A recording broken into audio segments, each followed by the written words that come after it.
ग्वालियर में भारतीय जनता पार्टी के लोकसभा चुनाव कार्यालय का शुभारंभ में पहुंचे भारतीय जनता पार्टी के दिग्गज नेताओं ने कार्यकर्ताओं को चुनाव में अति आत्मविश्वास में नहीं आने की नसीहत दी है। ग्वालियर के मानक विलास कॉलोनी में मोदी हाउस पर भाजपा का चुनावी कार्यालय बनाया गया है।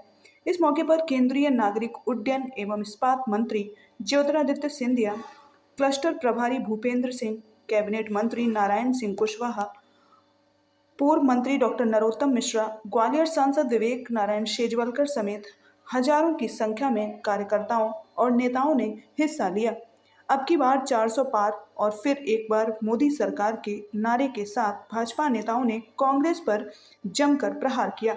पूर्व मंत्री नरोत्तम मिश्रा ने जहां एक ओर अति आत्मविश्वास का उदाहरण देते हुए खुद ही गलती स्वीकार की है, उन्हें अति आत्मविश्वास के चलते हार का मुंह देखना पड़ा। वहीं उन्होंने कांग्रेस पर मुस्लिम तुष्टीकरण का आरोप लगाते हुए कांग्रेस को आतंकवादियों का समर्थक करार दे दिया। भाजपा के अनुसूचित जाति जनजाति मोर्चे के राष्ट्रीय अध्यक्ष लाल सिंगार ने कांग्रेस पर दलित और आदिवासी समुदाय के साथ भेदभाव करने का आरोप लगाते हुए दलित महापुरुषों के साथ अपमान करने की बात कही। वहीं ज्योतिरादित्य सिंधिया की बात करें तो उन्होंने भी कांग्रेस के 60 साल के शासनकाल को जमकर कोसा। वहीं भाजपा द्वारा देश में किए जा रहे विकास कार्यों की एक लंबी लिस्ट उन्होंने गिना दी। मीडिया कर्मियों से बात करते हुए सिंधिया ने कहा कि आज शंखनाद हुआ है आने वाले संग्राम का। 7 मई को भारत की विकास और प्रगति को निरंतर रखने का संग्राम है। 7 मई को भारत की अखंड शक्ति को विश्व पटल पर उजागर रखने का संग्राम है और मुझे विश्वास है ग्वालियरवासी प्रधानमंत्री जी के साथ कंधे से कंधा मिलाकर एक नई शक्ति संपूर्ण देश, संपूर्ण प्रदेश और आपके और हमारे ग्वालियर के लिए भारत सिंह जी के रूप में, सांसद के रूप में ग्वालियर की विकास और प्रगति का द्वार खोलेगा। भारत सिंह जी के रूप में एक नई उमंग और एक नई शक्ति ग्वालियर के विकास और प्रगति को मिलेगी। 6 अप्रैल को भारतीय जनता पार्टी का स्थापना दिवस है।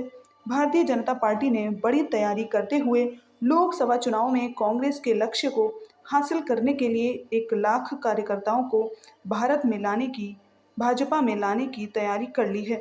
आपको बता दें कि अब तक भारत कांग्रेस के हजारों वरिष्ठ नेता और कार्यकर्ता भाजपा का दामन थाम चुके हैं। वहीं क्लस्टर प्रभारी भूपेंद्र सिंह का कहना है कि कांग्रेस स्टोर विधानसभा चुनाव में ही कई बूथ को सरेंडर कर चुकी थी। अब कांग्रेस में कुछ बचा नहीं है। कांग्रेस अपने अस्तित्व की लड़ाई लड़ रही है। हम सभी इस बार नरेंद्र मोदी को प्रधानमंत्री के पद पर देखना चाहते हैं। यही वजह है कि इस बार भारतीय जनता पार्टी ने 400 पार भारत के विकास और प्रगति को निरंतर रखने का संग्राम। 7 मई को भारत की अखंड शक्ति को विश्व पटल पर उजागर करने की संग्राम है और मुझे विश्वास है ग्वालियर के एक निवासी प्रधानमंत्री जी के साथ कंधे से कंधे मिलाकर एक नई शक्ति संपूर्ण देश के लिए, संपूर्ण मध्य प्रदेश के लिए और आपके और हमारे भारत सिंह जी के रूप में भारत सिंह जी के रूप में सांसद के रूप में पूर्ण रूप से भारत ग्वालियर की विकास प्रगति का नया भारत सिंह जी के रूप में एक नई उमंग और एक नई शक्ति ग्वालियर के विकास और प्रगति को मिलेगी।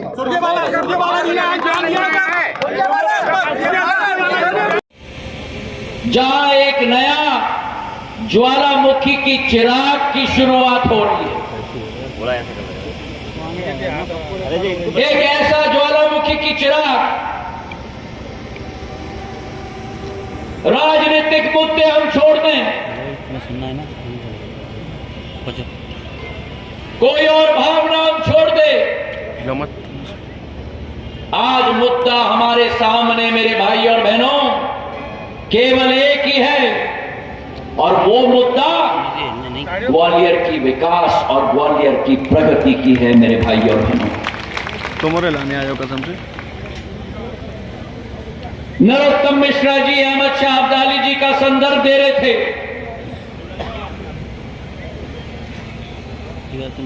पठानों के विरोध मराठाओं ने चट्टान की तरह सामना किया, लेकिन यह भी मैं स्पष्ट कर दूं कि ये ग्वालियर की धरती, ये ग्वालियर का क्षेत्र भारत माता की रक्षा के केंद्र में सदैव एक ध्रुव तारा रहा है। मेरे भाई और बहनों, हमारे क्षेत्र की माटी बुलंद रही है, हमारी इस ग्वालियर की भूमि का इतिहास अलौकिक रहा है। सदी से हजारों वर्षों से, और इस ग्वालियर में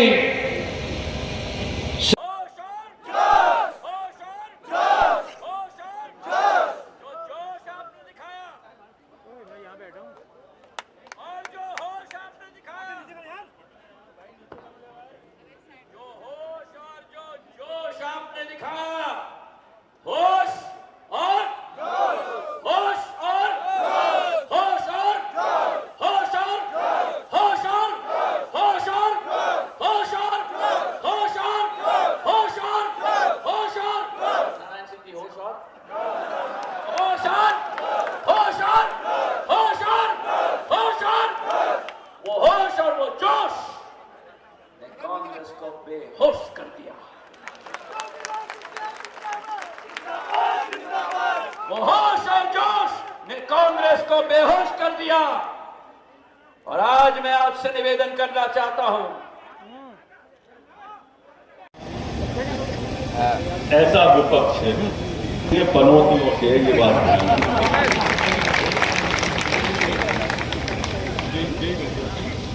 अभी एक कार्यकर्ता कह रहा था कि गर्मी नहीं आ रही, कहां से आएगी? भगदड़ के हालात है कांग्रेस में, भगदड़ के पके पकाए और बने बनाए विधायक जा रहे हैं। केंद्रीय मंत्री, राज्य के मंत्री, और परसों की 6 तारीख की और हमने संख्या बता दी है, जब से कई लोगों को तो डिहाइड्रेशन हो गया।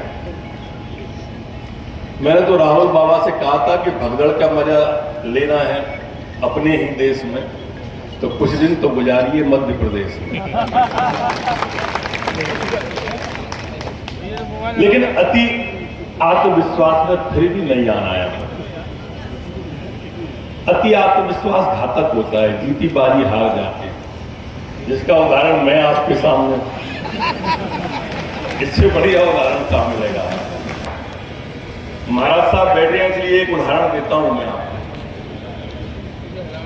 जब अहमद शाह अब्दाली हिंदुस्तान पे आक्रमण करने मुगल आए थे, अहमद शाह अब्दाली, तब मराठाओं की सेना ने डट के मुकाबला किया था। आपको ठीक जानकारी होगी, मैं तो वैसे ही कहीं तो भी सुनी या पढ़ी बता रहा हूं। और हमारी सेना लगभग जीत गई थी मराठाओं की, लेकिन जब जीतती हुई सेना में सेवा भाव हमारे सेनापति थे उस सेना में, उन्होंने कहा अब तो युद्ध हम जीत ही गए हैं, तो वो घायल सैनिकों को देखने के लिए, इकट्ठा समेटने के लिए हाथी के हौदे से नीचे उतर गए। और बाकी के सैनिकों ने ये सोचा कि हमारे सेवा भाव या तो गिरफ्तार कर लिए गए या घायल हो गए या मारे गए, तो हमारी सेना में भगदड़ मच गई। तो कभी कभी जीती बाजी भी हार जाते हैं, इसलिए अति आत्मविश्वास में ये भाजपामय है, राममय है, राष्ट्रमय है। और इसलिए कार्यकर्ता बंधुओं, आपको सिर्फ जनता को ये बताना होगा कि कोई भी आए कांग्रेस से, जीत भी जाएगा तो कर क्या लेगा? न यहां सरकार है न वहां सरकार है। फिर वही नगर निगम में जैसी दिक्कत आ रही ना तनख्वाह बांटने, ऐसी दिक्कतें फिर आएंगी। और इसलिए दतिया के हित के लिए, राष्ट्र के हित के लिए, हम सबको इस बार जो माननीय मोदी जी ने संकल्प लिया है, मेरे मित्रों, जो काम मोदी जी ने किया है, आप थोड़ा सा उसको ऐसे पलट के देखो ये चुनाव जैसा मैंने कहा कि चुनौतियों से नहीं है, पनौतियों से है। और वो पनौती है जो आप सनातन का सवाल उठा रहे हैं। वो आज हमारे सनातन को डेंगू कह रहे हैं। राहुल गांधी के भाषण का मुद्दा होता है हिंदू और हिंदुत्व में अंतर करना। दिग्विजय सिंह कभी गाय की बुराई करते हैं कि गाय हमारी माता कैसे हो सकती है, कभी गोबर का सवाल उठाते हैं, वो गोबर में बनी रहती है। अरे मुझे एक बात बताओ, दिग्विजय सिंह ने कभी बकरी की बुराई की है? बकरी की लहरी की बुराई की है? अच्छा, क्यों नहीं करी? गाय की ही क्यों करते? ये दिग्विजय सिंह वो दिग्विजय सिंह है जिन्हें पाकिस्तान जिंदाबाद का नारा उज्जैन में लगा तो इन दिग्विजय सिंह को काजी साहब जिंदाबाद सुनाई दिया। इनके कान बजते हैं सोते में। ये सब के सब सनातन पर चोट करने वाले लोग हैं। मेरे मित्रों, आपको ध्यान होगा कि जब जेएनयू में नारे लगे थे, भारत तेरे टुकड़े होंगे इंशाअल्लाह इंशाअल्लाह, भारत की बर्बादी तक जंग हमारी जारी रहेगी, अफजल हम शर्मिंदा है तेरे कातिल जिंदा है, तुम कितने अफजल मारोगे हर घर से अफजल निकलेगा। तब सबसे पहले मिलने भी यही राहुल गांधी और केजरीवाल गए थे। उससे गए थे कि नहीं गए थे? आप सब यही तो वैचारिक लड़ाई है। बस तुम उनसे मिलने जाते हो जो कहते हैं कि तुम कितने अफजल मारोगे हर घर में अफजल निकलेगा, और हमारी लड़ाई इसी बात की है कि हम घर में घुस के मारेंगे जिस घर में अफजल निकलेगा। आप खुद जाके देख लो। अभी मैंने एक समाचार पढ़ा, वो समाचार में कुछ पिछले दिनों वो कह रहा था कि औरंगजेब हमारा बाप था, बंबई का था वो। मैंने उससे कहा कि बंटवारे के समय अगर ये चला गया होता पाकिस्तान में ना, जिसका बाप औरंगजेब कह रहा है तो अभी वहां तक पाकिस्तान में आटे की लाइन में लगा होता और मोदी बाप नजर आता है इसको। जो घर बैठे, मेरे मित्रों, घर बैठे 80 करोड़ लोगों को मुफ्त में अनाज देने वाले का नाम नरेंद्र भाई मोदी है। घर बैठे 4 करोड़ लोगों को पक्के मकान देने वाले व्यक्ति का नाम नरेंद्र भाई मोदी है। 10 करोड़ लोगों को उज्ज्वला गैस के कनेक्शन देने वाले का नाम नरेंद्र भाई मोदी है। 12 करोड़ लोगों के अंदर स्वच्छ नल जल से पहुंचाना, फिल्टर पानी पहुंचाने वाले व्यक्ति का नाम नरेंद्र भाई मोदी है।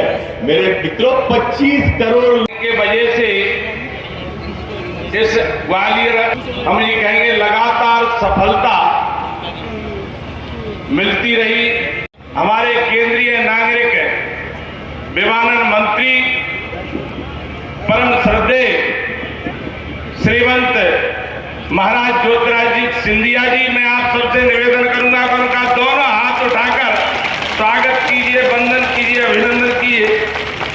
मंच पर विराजमान हमारी भारतीय जनता पार्टी के बहुत ही वरिष्ठ नेता, हम सबके लोकप्रिय और राज्य के पूर्व गृह मंत्री परम आदरणीय नरोत्तम मिश्रा जी का भी, कि जब से हमारे देश की बागडोर प्रधानमंत्री नरेंद्र मोदी जी ने संभाली है, हमारे देश को सम्मान भी मिला है, हमारे देश की प्रगति भी हुई है, तरक्की भी हुई है। और विशेष रूप से मैं आप सबसे ये अनुरोध करना चाहूंगा, मध्य प्रदेश हो चाहे ग्वालियर हो, जिस तरह से इसको बराबर विकास के मामले में एक गति मिलती रही है। मेरा इस अवसर पर आप सबसे प्रार्थना है, आवश्यकता है, हमारी विकास की चिंता करने वाले श्रीमंत महाराणा ज्योतिरादित्य सिंधिया जी भी मंच पर विराजमान है, तो निश्चित रूप से मैं आप सबसे ये कहना चाहूंगा, आपने पिछले भी कार्यकाल में देखा होगा कि ग्वालियर में हमारा, ग्वालियर से केंद्र में प्रतिनिधित्व होने की वजह से, श्रीमंत ज्योतिरादित्य सिंधिया जी की होने की वजह से, श्री माननीय हमारे पूर्व केंद्रीय मंत्री नरेंद्र सिंह तोमर जी के होने की वजह से केंद्र से बराबर इस ग्वालियर को, अंचल को बराबर पैसा हमारे विकास के लिए मिला। राज्य में हमारी सरकार की निरंतरता बनी हुई है।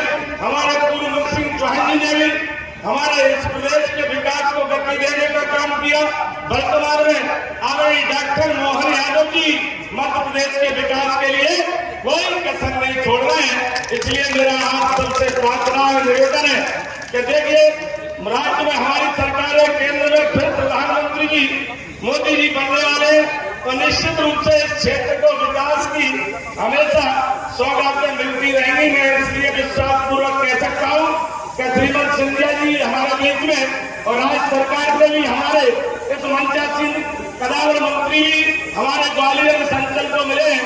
हमारे वरिष्ठ नेता भी मंच पर विराजमान है। इनका आशीर्वाद हमेशा ग्वालियर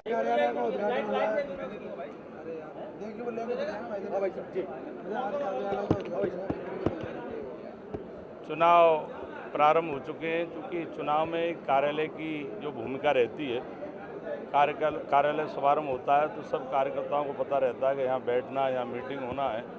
क्योंकि आज भारतीय जनता पार्टी लोकसभा कार्यालय का यहाँ शुभारंभ हुआ है और इस अवसर पर सभी कार्यकर्ता, पूरी लोकसभा के कार्यकर्ता यहाँ एकत्रित हुए और हमारे केंद्रीय मंत्री ज्योतिरादित्य सिंधिया जी भी और हमारे पूर्व गृह मंत्री नरोत्तम मिश्रा जी भी, हमारे क्लस्टर के प्रभारी आदरणीय भूपेंद्र सिंह जी भी, संगठन के प्रभारी हमारे विजय दुबे जी और अनुसूचित मोर्चे के राष्ट्रीय अध्यक्ष आदरणीय नारायण लाल सिंह जी और राज्य सरकार के मंत्री, मतलब सभी वरिष्ठ नेतृत्व आज इस कार्यालय के शुभारंभ के अवसर पर उपस्थित हुआ और उन्होंने कार्यकर्ताओं को मार्गदर्शन दिया। कार्यकर्ताओं को जो टिप्स हमारे नेताओं ने दिए उसके अनुसार कार्यकर्ता पोलिंग बूथ पर और क्षेत्र में जाकर मेहनत करेगा। कितनी उम्मीद देखते हैं आप? अभी तक कांग्रेस के प्रत्याशी घोषित नहीं किया आपने। देखिए, ये कांग्रेस का अंदरूनी मामला है। कांग्रेस का प्रत्याशी की घोषणा करेगी जो कांग्रेस जाने। हम पूरी तरह से पूरे कार्यकर्ता चुनावी समर में और निश्चित रूप से हमारी सरकार का, प्रधानमंत्री जी का काम अच्छा है, हमारे डॉक्टर मोहन यादव जी का काम अच्छा है, तो निश्चित रूप से हमें जीत मिलेगी। भारतीय जनता पार्टी का कमल खिलेगा।